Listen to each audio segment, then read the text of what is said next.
On our interview segment, we caught up with some tobacco control advocates who spoke to us on the achievements and, of course, the challenges faced by the government in implementing the National Tobacco Control Act and its regulations in 2020.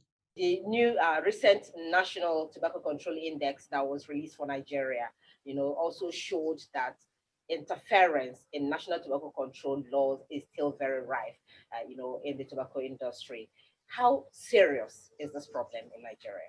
Oh, it is a major issue. It's a tobacco industry interference in Nigeria is probably the biggest.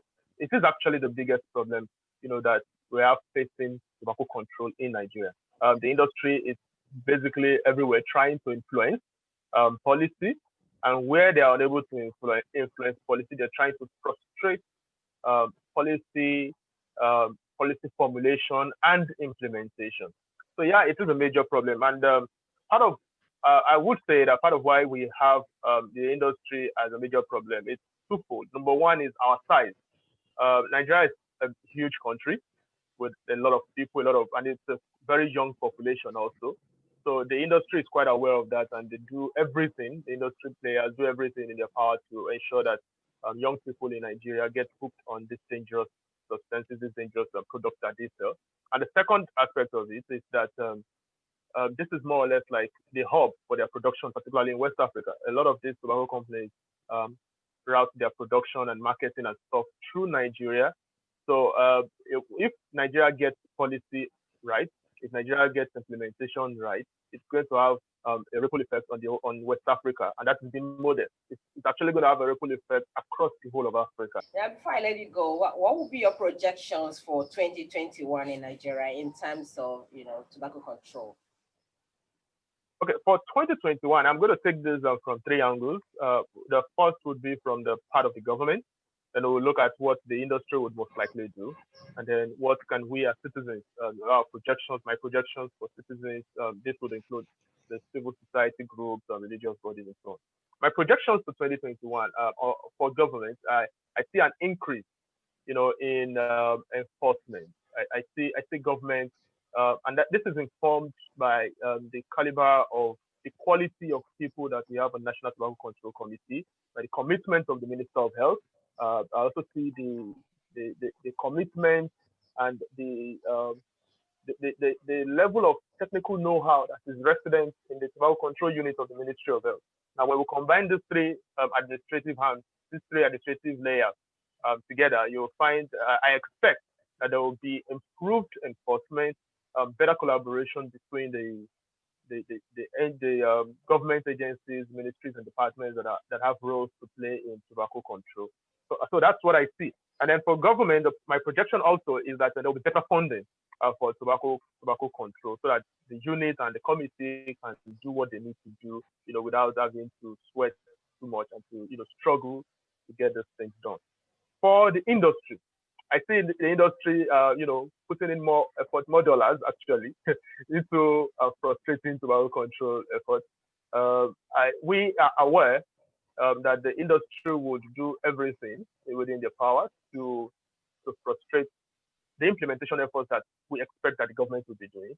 We also see the industry trying to collaborate more with government agencies. Some of the agencies that they have not reached out to, or the ones that are more or less like sleepers, the ones that have not really been actively, engaging. We see more of this kind of collaborations trying to come up, you know, and then we would also be expecting that the industry would do a lot of community engagement, CSR, trying to launder their image as responsible and good citizens, which they are not. They would try to do all of those things just to, put that picture out there that they are good and that they are for the people, while at the same time frustrating the efforts of the government to protect the health of the people. And then on the side, riding on that, what do I expect people and civil society organizations, to do? I would be expecting we don't leave this to the government alone. It's a public health matter, and that emphasis on public. So the public needs to get involved. We cannot wait for the government alone, for the Ministry of Health alone, to protect our health. It is the duty of you and I, to get involved one of the things we can do is to monitor the industry and report. We need to let the government be aware of violations. Nigeria. All right, a lot has happened since the Tobacco Control Act 2015 was passed, and at the tail end of 2019, the regulations were gazetted. And by now, we are expecting that a lot of implementation and enforcement of the tobacco control in Nigeria would have happened. Please tell us, as a tobacco control advocate, what are the milestones in 2020 in Nigeria? I cannot particularly say we as the public health community are satisfied with the pace of enforcement of the National Tobacco Control Act. Having said that, it will also be unfair for me to say the Nigerian government is not making any progress at all. All right? But there is no way you can discuss public health in 2020 without looking at the linkage with COVID-19. I think COVID-19 came as a rude shock on our health system, both at the policy level and at the infrastructural level. And so we find a country that was struggling to respond to a pandemic, despite the fact that we had enough notice anyway. And for us, tobacco control was to be able to bring out the nexus, the connection between smoking and COVID-19 fatality.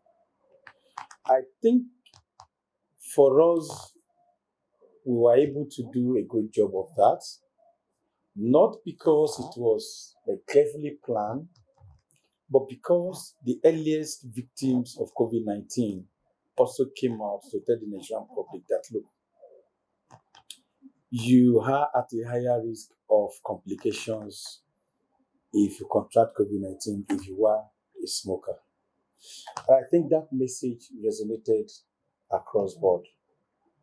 But unfortunately, while certain countries around the world placed a ban, so to say, on tobacco products, delisting tobacco from what you can call essential products during the period of lockdown, we didn't have such in Nigeria.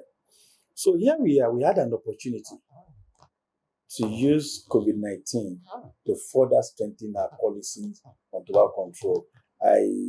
While we were able to create some level of awareness, we were not able to bat it on a concrete policy movement.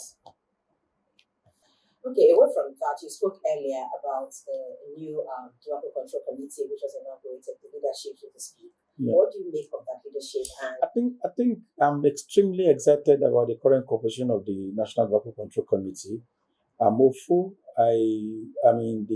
With the current chair, it's hands-on. She got lots of experience. We think that this time around, we're going to move on very fast to put in place all the structures that we need and begin effective enforcement of the law. So I'm excited about this new committee.